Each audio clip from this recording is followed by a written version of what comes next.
Patience was a necessity in the desert. Each day was almost identical to the previous one.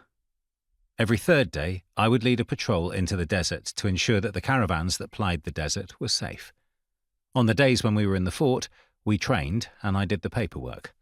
It was an ordered, though largely dull, life. The day that the caravan headed back to the railway carrying my letter, Captain Dunn summoned me to the office.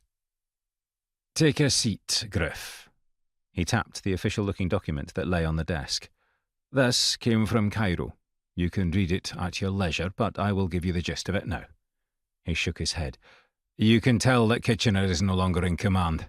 It says that thanks to losses in South Africa and the demands of India, there will be no relief for us. Instead of a 6-month tour of duty, it is more likely to be a year." My heart sank. I had hoped to be able to travel back and see Lucinda. My dreams the previous night had been amorous ones, and I had fantasized about courting her. If it was a year, then she would meet some young man who was more of her class than I was. I had seen a light flickering in the dark only to have it doused. I forced myself to keep a stoic expression. "The men may not like it, sir." "I'm damned sure that they won't, but we are all soldiers. Even worse is that the brass don't seem to take the threat from the Ottomans very seriously. Englishmen were killed at the dig, and yet it is being ignored." "Our hands are tied then, sir?" He smiled.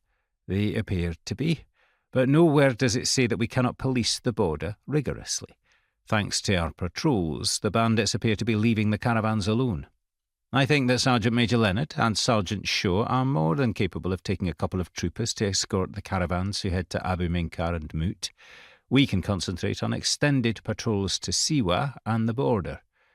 He shook his head. "And there is more bad news. Major Lowry and his Egyptians have been withdrawn from Siwa. The sergeant in charge of the caravan told me that apparently the officer liked to drink. When the Turks came across the border, he was drunk, and that was where they got past him. Half of his men deserted. He has been sent back to England to face charges, and the rest of the unit disbanded. We are the only British force between here and the Turks. The coast has the Royal Navy to keep it safe, but we are it as far as the desert is concerned." I brightened. Throwing myself into work would help me to put thoughts of Lucinda and other young men from my mind. "And we have a name too, sir, to put to the man who led the raid." "Name?" "Yes, sir. Remember that dying Turk said Captain Mustafa?"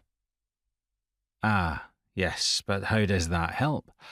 "I'm not sure it helps, but the Turk said that he was an aggressive officer. I cannot see him sitting on his side of the border, can you? If we see no signs of Turks, then we know that he is no longer in the area, but if we come across their trail, then we can expect trouble." He smiled. "I am a navigator, Griff. I love the challenge of finding my way across this sea of sand, but you are a warrior. You're like your father, and that is what makes us a good team."